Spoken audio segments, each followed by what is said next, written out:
The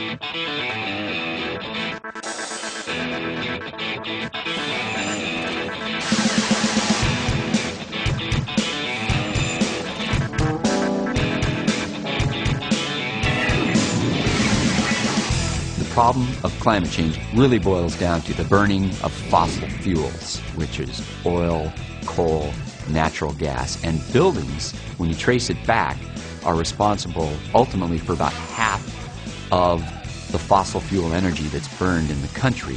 Obviously, as our population continues to increase, we're going to need to continue building buildings. But the real challenge there is, how do we do that without affecting our climate? Green building is all about looking at how we design our buildings and operate our buildings and moving towards carbon neutral, towards energy efficiency, renewable energy, and getting us towards climate solutions.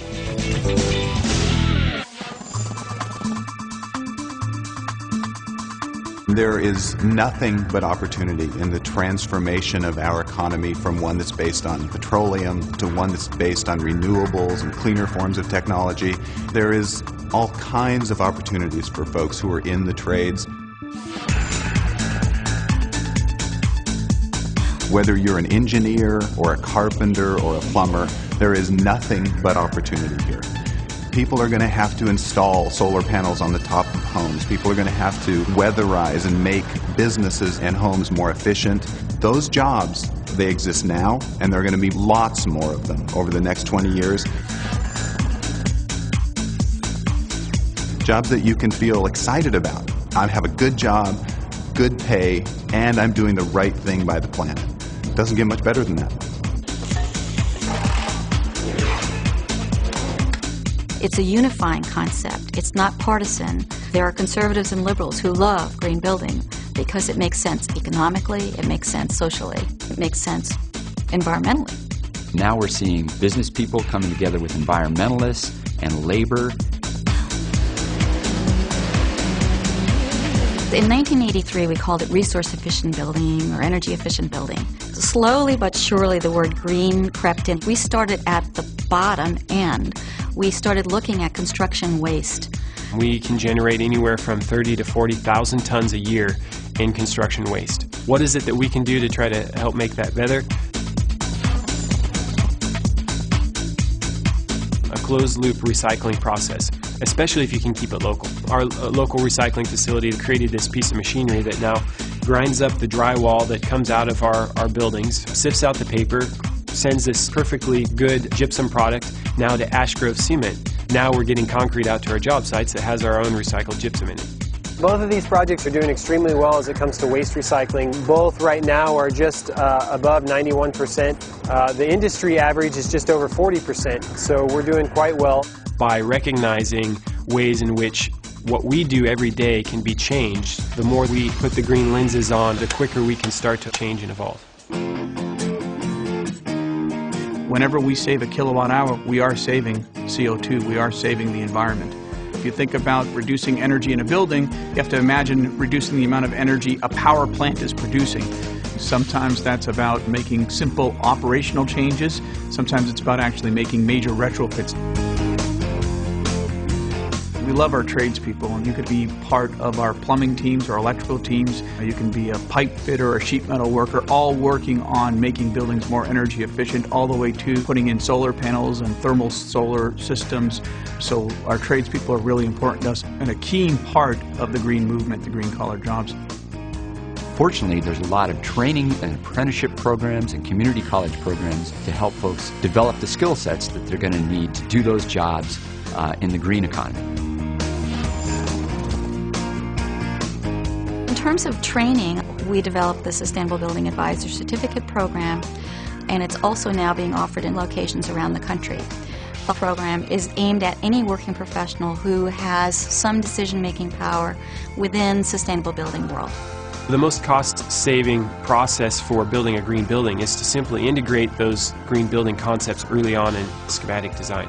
If you're a student, I think the best thing you can do is become LEED accredited. LEED is truly the recognized national metric for measuring green buildings. They're certified silver, gold, and platinum. 2 years ago, 18% of our volume were LEED certified projects. Last year it was 53% of our volume, and this year we've jumped up to 91% of our volume.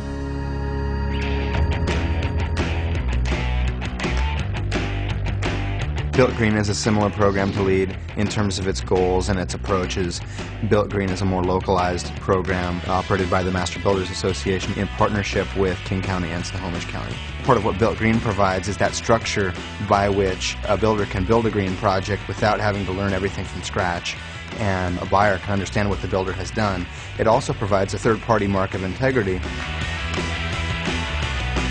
Green building is a growth economy, and if you want to stay in business, you better be thinking about green building or the market will pass you by. And there's this whole area of trades jobs and technical jobs. We need young people to get excited about this, and I think they'll get excited if they know that it's innovative. They also don't probably realize that it's some of the best paying work out there. I'm part of the workforce that actually builds the green buildings. It's the new market. You know, this is where we're going. Our eyes are open and we're not going back. WIRED is a federal workforce initiative from the Department of Labor. It's about connecting people to the jobs of the 21st century. SATSUP is, the epitome of recycling. It's about taking this old nuclear site and converting it into a place where people learn green. When we look at the opportunity that lies here in this plant site, with nearly $300 million worth of infrastructure, and with all of the possibilities for worker training in the construction phases, it's right here. WIRED covers innovation, it covers energy, it covers manufacturing, it covers construction. SATSUP is a place where you can use your mind and your hands, and you can learn the techniques and the opportunities in the green economy. This is a good time for students or those that are interested in the trades to get involved just based on what we're implementing in our apprenticeship programs. There's a lot of work out there to do, and this generation has both the responsibility and the obligation to pick that up, and that provides an awful lot of opportunities. I love to do things with my hands, and I'm really good at math, and I love to look at designs. I just love being able to say, I built that. And being able to say it's energy efficient just helps it even more. One of the things I am just loving about this whole new rebuilding the infrastructure of America, because it's making construction jobs and manufacturing jobs cool again. It's important to remember that the construction industry, it can't be outsourced. I love when I have a 27-year-old come in and he says, I can't imagine anything I would rather be doing. And he loves his work. And I get that all the time in any of the trades. Every one of the building trades are looking for those ways that their industry can become greener. Their programs are evolving. Everyone from the pipe fitters, the electricians, cement masons, the iron workers. Their technology is changing and the trades are changing with it. It's a natural way to evolve. We're training people to do pervious concrete installations, which is concrete where the water can run through and prevent stormwater runoff. And so we've been certifying cement finishers because more and more cities are requiring that kind of concrete. If you like working with your hands and creating and making things, the trades is a great place to go. The money is very, very good. Green job, union job, green money.